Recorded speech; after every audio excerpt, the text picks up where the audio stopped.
And welcome back to the Quick Focus Blueprint program. And before we get started, I want to thank you for showing up and for listening to today's lesson.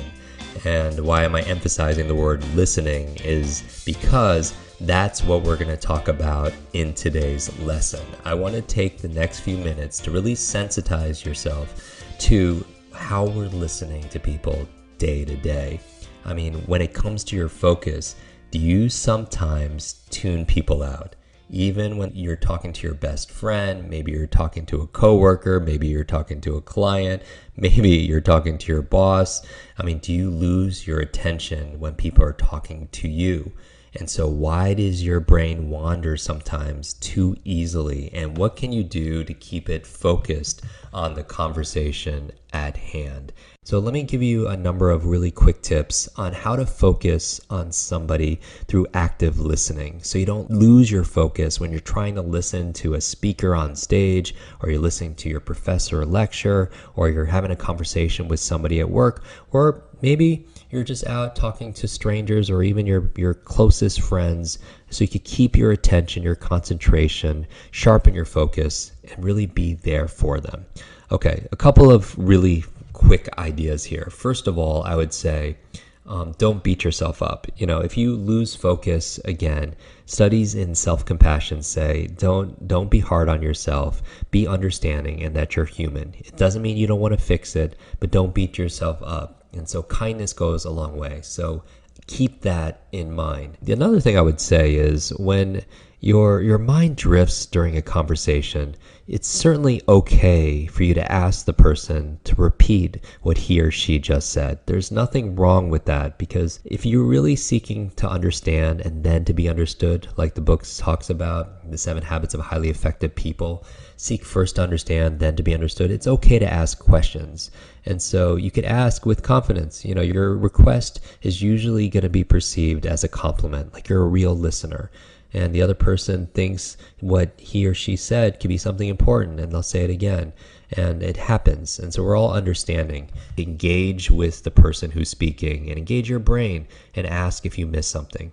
Another thing I would point out is make sure that when you're listening that you do the best you can to control distractions. If you feel like an emotion is distracting you from what is being said, acknowledge that emotion. And we talked about this also, you know, when we're talking about negative self-talk and anxiety, but just notice that feeling and just return back to the speaker. Give your attention back to the speaker and you could deal with these other issues later. So try to be present as much as you can. So for example, what I mean by that is distractions can be external or internal. I'm talking about internal distractions here. Like for example, you get hungry, or you get just tired of sitting, or let's say you have a migraine and you tell yourself you'll deal with this, but just do the best you can to stay present. You know, or if it's internal, we're talking about internal distractions, but let's say it's external. If you're in an environment and maybe there's construction or some remodeling going on in the office next to you or in the apartment next to you,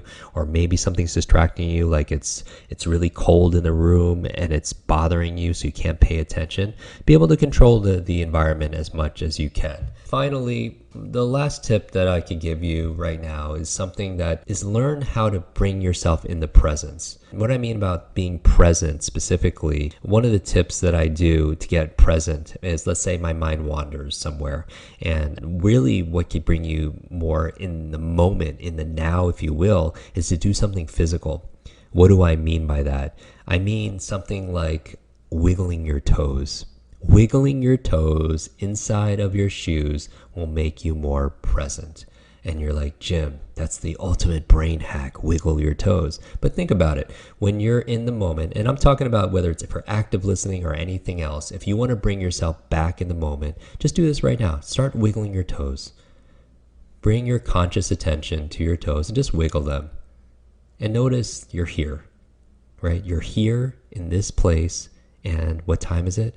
It's now. But you could obviously pay attention better to the speaker, but just get yourself present and doing something simple, whether it's you grit your teeth, right? Or you do something else to help you get present. And finally, let me add this bonus, a quick tip, if you will. When in doubt, hear.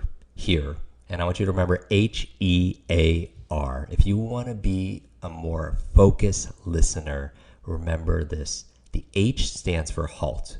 When you want to listen, come to a complete stop.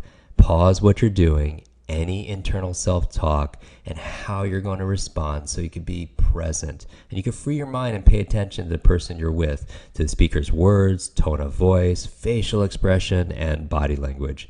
The E in here stands for empathy. What does it mean to be empathetic?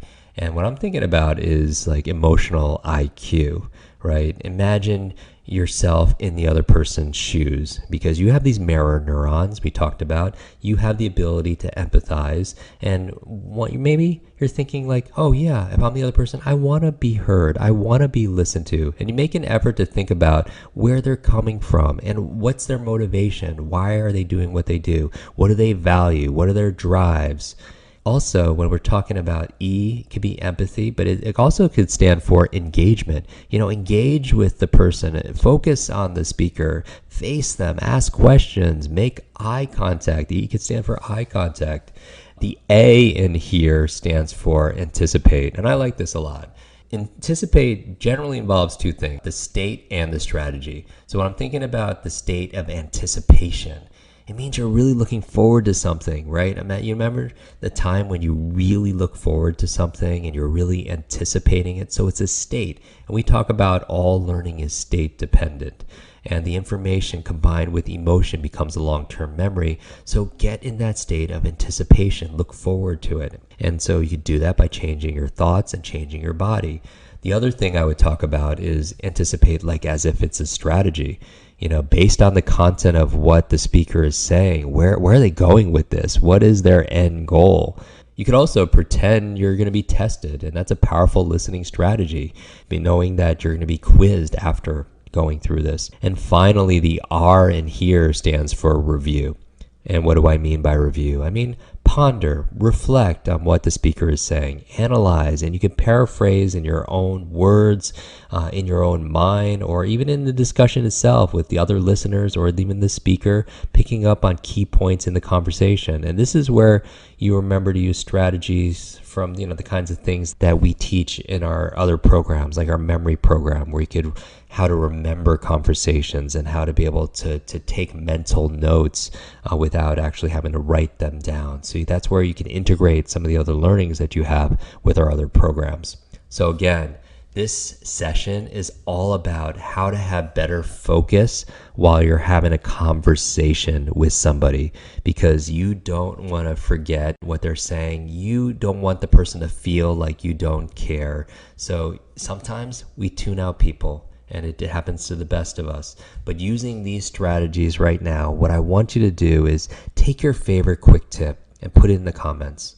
Again, it could be either something you just captured from our conversation together, in terms of note taking, or maybe it inspired something else and you could share that new idea with everyone in the community down in the comments. So instead of capturing it, maybe you're creating. So maybe I said something in this conversation that sparked a new idea in terms of how you're going to focus better when you're talking to somebody. So again, put your favorite tip, either one I just mentioned, or maybe it is your tip. Maybe you're already a great listener and you have great focus.